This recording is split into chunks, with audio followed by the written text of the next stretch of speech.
Hi everyone, welcome. So in this video we're going to start on chapter 7, which is looking at the immune system and how we respond to disease. So this is my absolute favourite. In this video we're just going to do 7a, which is just going to be an introduction. So before we start, we've looked at how amazing the body is at making proteins. It provides us with energy. It's a real machine. However, we are not indestructible.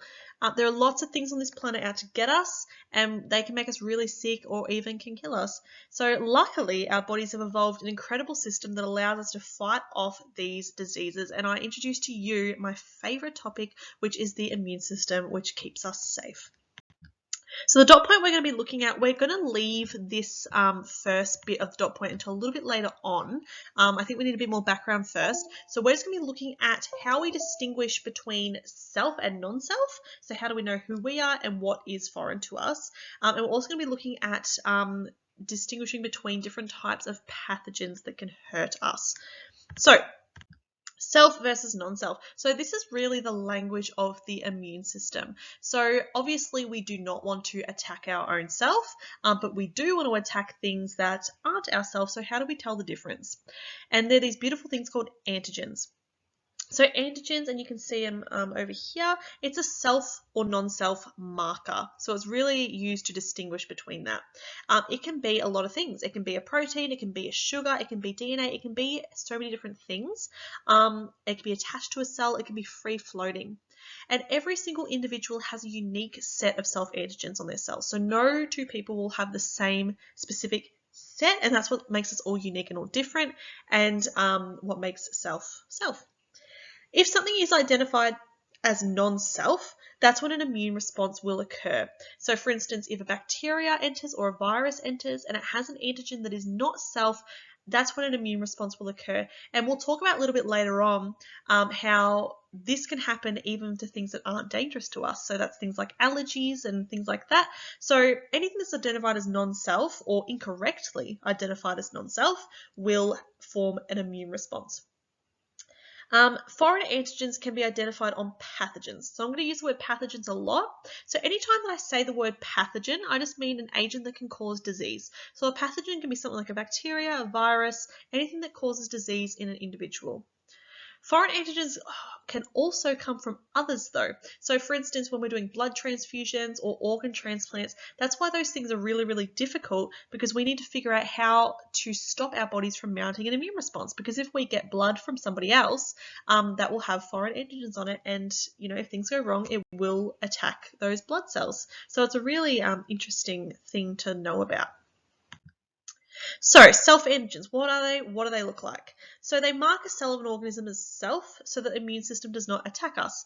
Obviously, there is also flaws in this as well. People that have autoimmune diseases, for instance, they'll have their body attack their own cells, which we'll look at a little bit later.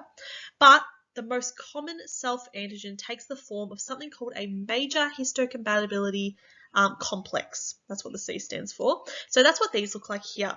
And they're often shortened to MHC markers. So that's just short for major histocompatibility. And we all have these. There's two different types of MHC markers.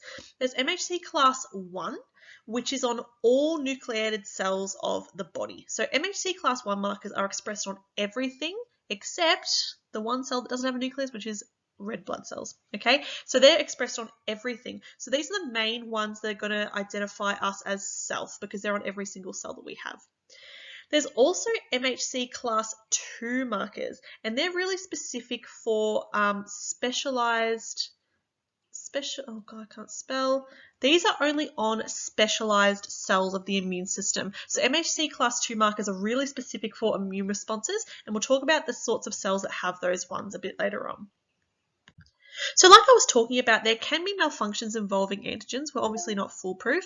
So sometimes the immune system can accidentally recognize self-antigens as non-self. These are called autoimmune diseases. So things like lupus and rheumatoid arthritis is where the body recognizes the cells in your joints as non-self for whatever reason that may be, and it starts to attack them. So these are actually the forms of a lot of different diseases that we know is due to the immune system recognizing self as non-self accidentally. Allergies is also another really, really common, and I have many of them, really common malfunction of the immune system. So this is when something will enter our body that's usually harmless, so like food or pollen or something that we normally wouldn't respond to. And for whatever reason, we don't know yet, because if we did know, then we'd have better treatments. We don't know why, but our bodies will suddenly overreact to it. So like a peanut allergy, for instance, is when our body recognizes the antigens on peanuts as non-self, and it will cause those awful symptoms of an allergy. So now that we know how our body sort of interacts with self and non-self, let's focus on the non-self, because that's what we're really going to be looking at in this course. The non-self are often called pathogens. Obviously, there's more things that are non-self, but pathogens are the main ones that cause disease. So when we're talking about pathogens, there's a couple of different major classes that I'm talking about. So we have cellular and we have non-cellular types. So they're split up here like this. So cellular just means they're made of cells, and then we have our non-cellulars, which are not made up of cells. We also have extracellular and intracellular types, and that's going to be really important when we start looking at adaptive immunity. But we have some pathogens such as worms, for instance, that are very much so extracellular, so they'll be in the extracellular environment. And then we have things like viruses, which is very much intracellular, so they'll go inside of cells and do the damage there. When pathogens affect normal cell function, this is what we call disease, okay? So you don't need to know every single pathogen and description, examples or whatever, but it's definitely important to know a couple. I would definitely know an example of an intracellular and an extracellular. Bacteria and viruses are really common and they come up all the time, so maybe knowing what they are and maybe a couple of examples of them. But basically, bacteria, you probably learned about them last year.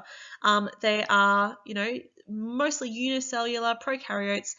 They can cause disease by producing toxins and enzymes that can affect our cells and cause death. We also have viruses, which are non-cellular. So they're just basically a little bundle of genetic material. And what they do is they insert or they inject their genetic material inside of our cells to help with their reproduction process. Because they are not living, they cannot reproduce by themselves, and therefore they use us to do it, which can cause a lot of disease and immune system responses. So knowing a couple of these, we've also got fungi, we've got worms and parasites, we've got protozoa, and we've got prions as well. Knowing a couple of those and just being familiar with them will probably be really helpful, especially when we're doing things in context, like you might get given a case study or something about a particular pathogen, and it'd be really handy to know a couple of these specific examples, but you don't have to know really detailed on any of these. So I'm going to finish up on this slide, and this is like a little segue. So now that we know self and non-self, what pathogens are, how our immune system sort of communicates with other things, we're going to be learning about we're actually going to be learning about two. The first one's split into two. We're going to be learning about two main types of immunity that our body can produce. So our immune system is split into two components. We've got our innate immunity and our adaptive immunity. Right? So innate means so born with, that's what the word means. So the innate system is something that we are born with. So every single person has an innate immune system. It's not very specific and it's really general in its responses. So this is the kind of immunity that's going to work really quickly. It doesn't care what it is. All it does is recognize as non-self and it goes for it. So regardless of whether it's a bacteria or an allergen or whatever it is, the innate immune system is going to respond to pretty much anything in a really, really quick manner. And this innate immunity is split into two as well. So we've got our first line defenses and we've got our second line defenses. So our first line defenses are the very first line. So this is the very first thing that's going to protect us from pathogens. So things that are like physical barriers, chemical barriers, we can even have microbiological barriers like our skin and our tears and things like that. And then we have our second line defenses. So our second line defenses are talking specifically about our immune cells and the molecules that are inside of us. So if our first line defenses fail, that's when our innate second line defenses are going to step up and start to target the pathogen. We then have our third line, or our adaptive immune system. And this is a system that develops over your life due to experiences and things that you are infected with. So you are not born with this. This develops over time.